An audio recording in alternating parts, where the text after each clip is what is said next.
saya akan utarakan referensi yang valid juga jadi perilaku.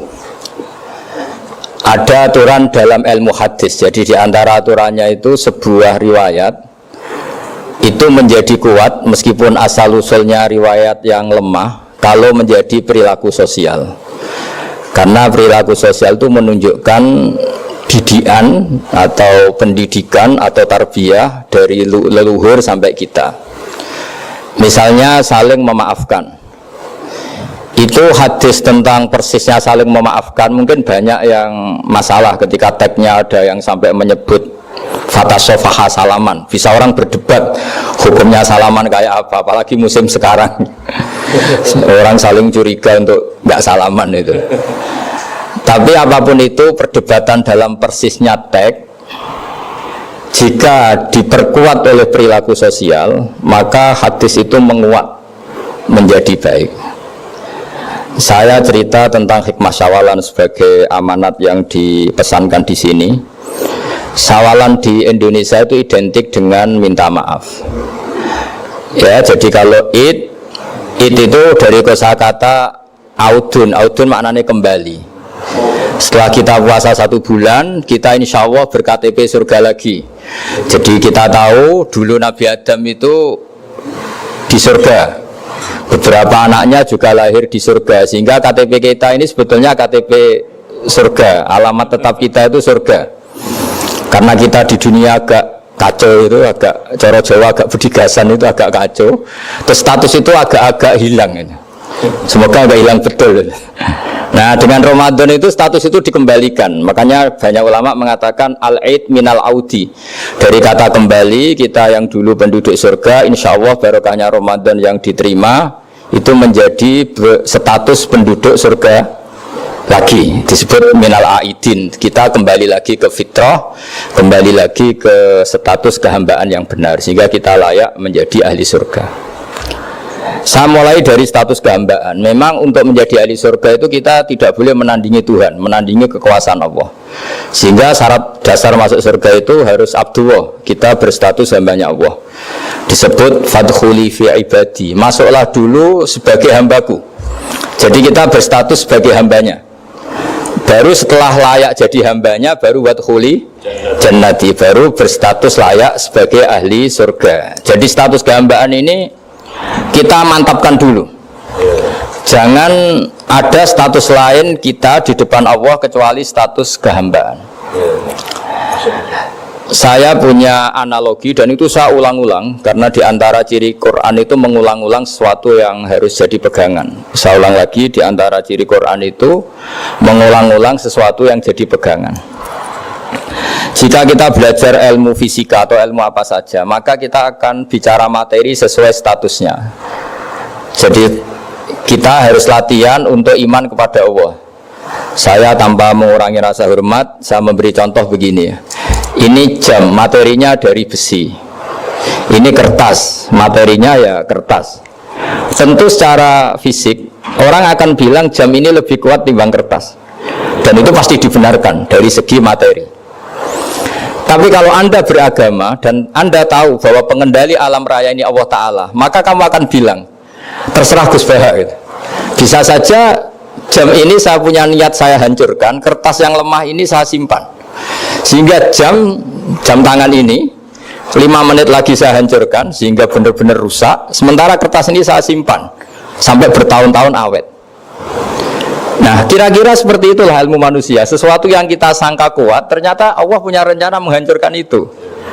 Dan yang kita sangka lemah, ternyata Allah punya rencana untuk mengabadikan itu. Nah, di sini pentingnya iman, lahu maqalidus samawati wal ard. Hanya Allah yang mengendalikan semua. Jadi jangan mentang-mentang kita punya ilmu bahwa materi besi itu lebih kuat timbang kertas, terus kita pastikan bahwa besi lebih awet ketimbang kertas.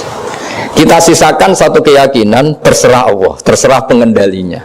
Nah, itu agama. Bilang terserah pengendalinya itu agama. Ya, mungkin tadi aja problem sinyal, saya ulang lagi. Ibarat saya ini megang jam tangan yang materinya dari besi. Ini kertas yang materinya lemah. Tentu kita akan bilang bahwa jam atau besi lebih kuat ketimbang apa? Kertas. Tapi Anda salah. Anda harusnya ngomong bahwa terserah pengendalinya. Bisa saja saya punya rencana menghancurkan besi ini sehingga 5 menit lagi hancur, dan saya ingin mengabadikan kertas ini, saya simpan di tempat yang aman. Nah, kira-kira agama itu bukan anti ilmu, sehingga agama boleh kamu mengatakan besi ini lebih kuat ketimbang kertas. Tapi harus kamu tambahi dari segi materi. Tapi kalau dari segi pengendalinya, maka kita jawab terserah Allah Subhanahu wa Ta'ala. Ya, ini di sini pentingnya beragama. Jadi meskipun Mars itu kayak apa kuatnya, bumi gunung kayak apa kuatnya, ternyata gunung yang kita kira kuat ternyata nyimpan magma yang potensi meledak. Yang gunung kecil yang kelihatan dari pasir kecil yang tidak berdaya ternyata nggak nyimpan magma, jadi nggak direncanakan untuk diledakkan. Itu, nah agama itu seperti itu yang disebut di surat Yasin misalnya, Allah itu siapa? Biyadihi malakutu kulli, yang dalam kendalinya itu semuanya di alam raya ini. Sehingga di kehidupan nyata juga sama. Ada orang yang nekuni ilmu ekonomi tapi miskinnya Masya Allah. Ada yang gobloknya Masya Allah tapi kaya. Ada kiai yang punya doa banyak, hidupnya biasa. Yang nggak punya doa kaya. Itu saya pernah baca di sebuah hadis qudsi. Ada riwayat begini, Nabi Musa ketemu Allah, ditanya, limadza, kata Allah, kenapa saya memberi rezeki orang yang bodoh? Ahmak itu orang yang bodoh sekali. Kadang tak ciptakan dia jadi orang kaya, dan yang pintar ekonomi kadang tak ciptakan jadi orang miskin. Si Nabi ini tanya, kenapa ya Allah? Supaya dia tahu yang mengendalikan rezeki itu saya, bukan ilmunya dia, katanya. Jadi banyak orang, misalnya kita yang pintar dipekerjakan orang yang nggak pinter, yang punya pabrik tidak pinter, mengerjakan orang yang pinter. Jadi ya kira-kira agama itu seperti itu. Sehingga dalam kita beragama itu yang paling ditekankan itu tawadhu. Tawadhu itu merasa sopan atau memang sopan betul. Kalau dalam Ihya disebut, sekiranya Anda tidak bisa tawadhu secara rasa, tawadhulah secara ilmu. Saya ulang lagi ya, sekiranya Anda tidak bisa tawadhu secara rasa, tawadhulah secara apa? Ilmu. Karena ilmu itu akan abadi. Saya beri contoh begini, saya ini kan misalnya kiai di kampung saya atau di kecamatan saya. Saya mungkin bisa merasa hebat karena saya tokoh di sini. Tapi pastikan sebelum ada saya yang bernama Baha ini, agama sudah jalan. Dan di daerah lain yang nggak kenal saya juga agama sudah jalan. Betapa tidak pentingnya saya di kawasan-kawasan yang nggak butuh saya, atau di era yang sebelum ada saya. Nah, dengan ilmu seperti itu orang pasti tawadhu, karena dia tahu daerah yang nggak ada saya ternyata ya ada masjid, ada agama. Periode yang sebelum ada saya juga agama jalan. Sehingga kita tidak kumo luhur, wah kalau nggak ada saya agama nggak jalan. Zaman Wali Songo tidak ada saya, agama ya jalan. Ekonomi juga gitu. Kalau Anda pakar ekonomi yang mensejahterakan rakyat, cara tawadhu itu kalau nggak bisa dengan rasa, dengan ilmu. Sebelum ada kamu banyak orang kaya, banyak orang yang nggak kenal kamu juga kaya. Banyak periode yang saat itu udah ada Anda juga kaya. Berarti Anda ini tidak siapa-siapa. Makanya saya pernah didatangin seorang profesor. Ini kisah nyata. Gus, sebetulnya saya dengan bapak saya itu pinter mana? Bapak saya itu tidak tamat SD, tapi saya bisa profesor. Saya ini profesor, anak saya naik kelas saja sudah senengnya bukan main. Artinya ini orang bodoh bisa menciptakan orang pinter, yang orang pinter kesulitan menciptakan orang pinter lagi. Nah, kalau kita tidak bisa tawadhu secara rasa, tawadhulah secara ilmu. Ikhlas juga gitu, saya sering ngajarkan ikhlas di beberapa kesempatan ngaji. Kalau Anda tidak bisa ikhlas secara rasa, ikhlaslah secara ilmu, pasti bisa, bukan mungkin bisa, pasti bisa. Secara ilmu. Makanya di Quran disebut fa'lam annahu la ilaha illallah. Ilmu, fa'lam itu dari kata ilmu. Saya beri contoh, saya mulai kecil sampai sekarang saya sekitar umur 50 tahun. Mulai kecil sampai sekarang itu ya bilang kalau kertas ini putih.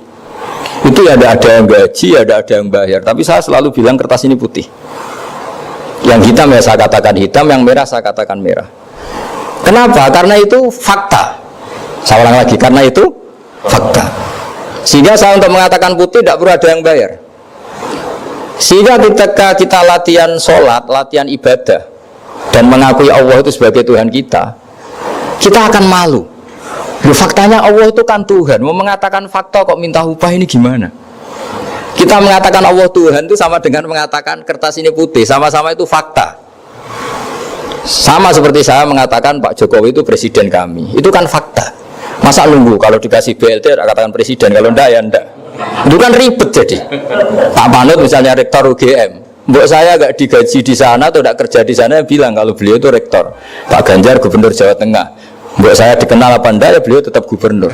Lama sekali kita mengatakan fakta itu ikhlas. Ikhlas itu artinya enggak minta apa-apa, karena kita ingin ngomong sesuai fakta. Nah Allah Tuhan itu fakta gitu. Nah kenapa untuk mengatakan Allah Tuhan nunggu, bah saya ini Tuhan kamu, ya nunggu dulu Gusti, kalau engkau masukkan kami ke surga engkau Tuhan, kalau enggak ya enggak jadi. Itu tidak bisa seperti itu. Ya Allah tetap Tuhan. Nah kalau anda tidak bisa ikhlas secara rasa, ikhlaslah secara ilmu. Ilmu ya tadi kita akan selalu bilang yang putih putih, yang hitam hitam. Makanya ini pentingnya ilmu. Tawaduk juga gitu. Kalau anda ditakdir orang yang GR, yang gede rumongso, ditakdir orang yang kumo luhur, secara rasa bisa dilawan secara ilmu. Ada periode di mana sebelum ada kita yang kaya ya banyak, yang dapat hidayat ya banyak, yang terpelajar ya banyak. Ada daerah yang nggak kenal kita, nyatanya pendidikan di situ jalan, sistem sosial baik. Betapa tidak pentingnya kita. Ya, ini nanti memaksa kita atau melatih kita untuk tawaduk. Nah dari hikmah ilmu itu kemudian kita minta maaf sama orang lain itu mudah, karena kita sadar bahwa adanya kita ini problem. Saya sering digojok orang-orang kaya. Orang-orang kaya itu ya kadang agak kurang ajar tapi nggak bisa dibantah. Begini, pernah tanya saya gini, Gus, saya ini punya mobil mahal, harganya 2 miliar. Kayaknya yang berhak pakai jalan raya saya, kan. Kok bisa bayarnya pajak saya mahal, sehingga kayaknya paling pantas saya. Yang naik ontel itu kan nggak bayar pajak, harusnya nggak boleh pakai jalan gitu sih. Terus saya bilang, mbah-mbahnya yang naik ontel itu pejuang, bapak kamu enggak, kata saya. Kamu nggak warisnya, kata saya. Artinya ada teori dalam kitab hikam itu kitab tasawuf dalam pesantren. Itu kebaikan saja di soal. Misalnya begini, kita ini bangga sebagai urip yang tertib, hidup yang tertib di kantor, di tempat-tempat pekerjaan. Tapi kalau itu semua terjadi, kalau ada kecelakaan di jalan itu nggak ada yang nolong langsung. SAR paling efektif, tim penolong paling efektif itu ya orang-orang nganggur itu. Orang-orang yang di jalan-jalan di perapatan itu kalau ada kecelakaan langsung nolong. Itu nanti ambulan itu yang kedua, ketiga, yang nolong pertama ya orang-orang yang nganggur-nganggur di jalan itu. Ada orang tersesat nolong. Maka ketika seorang sahabat tanya, ya Rasulullah, kalau engkau melarang kita jagongan di jalan, itu kita tidak bisa.